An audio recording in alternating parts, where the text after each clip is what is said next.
مریم نواز بارودی سرنگیں بچھا رہی ہیں۔ پنجاب نے دیگر صوبوں کو نیچا دکھانے کے لیے بجلی بلز میں سبسڈی کا اعلان کیا۔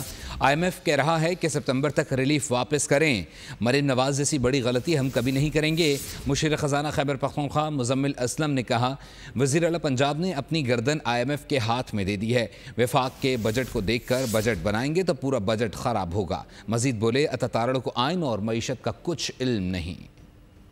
نواز شریف اور میاں محمد نواز شریف ان دونوں نے پاکستان میں لینڈ مائنز بچھانے کا سلسلہ شروع کر دیا ہے۔ جو پنجاب نے دوسروں کو نیچا دکھانے کے لیے یہ انہوں نے سبسڈی کا اعلان کیا۔ اس میں لوگوں نے کہا کہ آپ بھی دے دینا، آپ کے پاس خزانے میں پیسے نہیں ہیں کیا؟ آپ غریب ہیں؟ وہ بھائی خزانے میں پیسے ہیں کہ پنجاب کی غلطیوں کے لیے ہم پیسے اتاریں لوگوں کو؟ IMF کہتی ہے کہ یہ صوبے یا وفاق سبسڈی نہیں دے سکتے، اور پنجاب حکومت کو بولا گیا ہے کہ 30 سپتمبر سے پہلے اس کو واپس لیں۔ اپنی گردن جو ہے IMF کے ہاتھ میں دے دی۔ آپ لوگ کہتے ہیں کہ جی وفاق بجٹ بناتا ہے، اس کے بعد صوبوں کو بجٹ دینا چاہیے۔ جب آپ ان کو دیکھ کر بجٹ بنائیں گے تو آپ کے بجٹ بھی غلط ہوں گے۔ اتاتارڑ جس کو کچھ اکانومی کا پتہ نہیں ہے، الف بے بھی نہیں پتہ، وہ آ کے پریس کانفرنس کر رہا ہے یہ قانون توڑ دیا، آئین توڑ دیا۔ بعد میں شام کو انہوں نے آئین پڑھا تو انہیں سمجھ آیا کہ آئین اصل ہے کیا۔